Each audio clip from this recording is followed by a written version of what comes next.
আল্লাহু আকবার, আল্লাহু আকবার।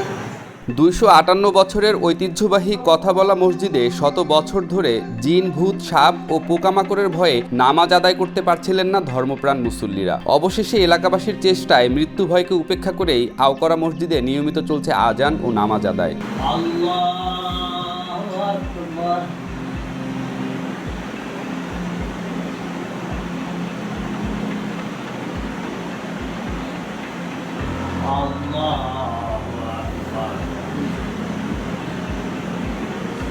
আল্লাহু আকবার।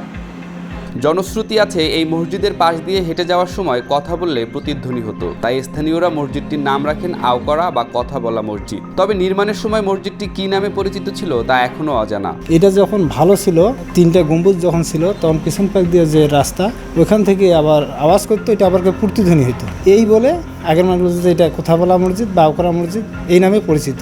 এই আওকরা মসজিদ এটা 17 সালে এটা পরিষ্কার করানো হয়। এটা উপরে গম্বুজতে ভেঙে যাওয়ার পর আমরা এইটা 36টা বাঁশ কাটি। 36টা বাঁশ কাটার পর আমরা টিন সালাম দিয়ে এখানে নামাজের উপযোগী ব্যবস্থা করি। উত্তরবঙ্গের ঐতিহাসিক নিদর্শনের জেলা দিনাজপুরে ঐতিহ্যবাহী স্থাপনাগুলোর মধ্যে অন্যতম খানসামা উপজেলার আওকরা মসজিদ। আঙ্গারপাড়া ইউনিয়নের পাকেরহাট গ্রামের সীমান্তে হাসিমপুর এলাকায় 1766 সালে মির্জা লাল বেগ ধর্মপ্রাণ মুসলমানদের কথা ভেবে মসজিদটি নির্মাণ করেন।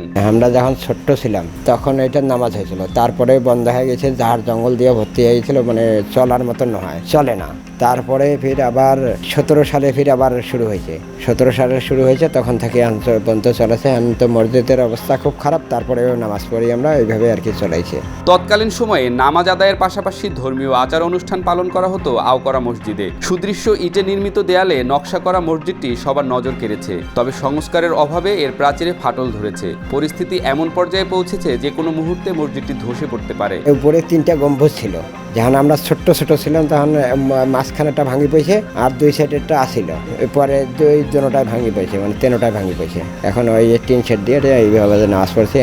এটা ঝুঁকিপূর্ণ খুবই। 2017 সালে এলাকাবাসী সহ স্থানীয় মাদ্রাসা ছাত্ররা মিলে আওকরা মসজিদের চারপাশের ঝোপ জঙ্গল পরিষ্কার করে মোমবাতি, আগরবাতি জ্বালিয়ে নামাজ আদায়ের পরিবেশ তৈরি করে। কিন্তু প্রাচীরে ঝুঁকিপূর্ণ ফাটল থাকায় তা কোনোভাবে সংস্কার করে নামাজ আদায় করছেন স্থানীয়রা। এখানে যে মসজিদটা অবহেলিত অবস্থায় পড়ে আছে, যদি সরকারি কোনো নেক নজর থাকে তাহলে এলাকার লোক সুন্দরভাবে নামাজ পড়তে পারবে। কিন্তু মসজিদটা খুব অবহেলিত পড়ে আছে এবং 5 ওয়াক্ত নামাজ আজান হয় এবং নামাজ হয়, আমরা আসি এখানে, ইমাম মুয়াজ্জিন সবসময় আমরা আসা যাওয়া করি, কিন্তু লোকজন খুব ঝুঁকিপূর্ণ হিসেবে আসতে চায় না। এটা সংস্কার করার জন্য সরকারের কাছে একটা আকুল আবেদন করতেছি। মসজিদটিকে ঘিরে স্থানীয়দের পাশাপাশি আশেপাশের জেলা থেকে বিভিন্ন বয়সী দর্শনার্থীদের আনাগোনা লেগে থাকে বছর জুড়ে। তবে অযত্ন অবহেলায় দীর্ঘকাল সংস্কারের অভাবে ধীরে ধীরে বিলীনের পথে ঐতিহাসিক এই মসজিদটি। প্রত্নতত্ত্ব অধিদপ্তর মসজিদটিকে 2018 সালের অক্টোবর মাসে ঐতিহ্যবাহী স্থাপনা হিসেবে তালিকাভুক্ত করলেও তা কেবল কাগজ কলম আর সাইনবোর্ডে সীমাবদ্ধ রয়েছে বলে জানান স্থানীয়রা। আসলে এই মসজিদ যে অবস্থায়, যে ঝুঁকির মধ্যে আছে, এই ঝুঁকিতে নামাজ পড়া খুব দুষ্কর। এলাকার লোকজন নামাজ পড়তে খুব সমস্যার মধ্যে পড়ে গেছে। এটাকে যদি নির্মাণ করা হয়, সংস্কার করা হয়, বা এটাকে আবার যদি পুনরায় সুন্দরভাবে তৈরি করা হয়, তা দেখা যাবে যে এলাকার যে জনগণ আছে বা এলাকার লোকজন আছে, বাইরে থেকে যে লোকজন আসে, তারা সুন্দর স্বচ্ছভাবে নামাজ পড়তে পারবে।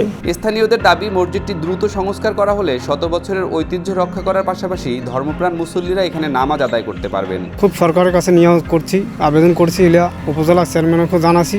এখন ওরা যদি গুরুত্ব না দেয় তাহলে তো আমরা কেঙ্কুরি কি করবো এই জিনিসটা। অনেকদিনকার ব্রিটিশের আমলের এটা আর কি। আমার বাপ দাদা 14 গোষ্ঠী ঘর ভাড়া না, কোন সালের জন্ম, কোন সালের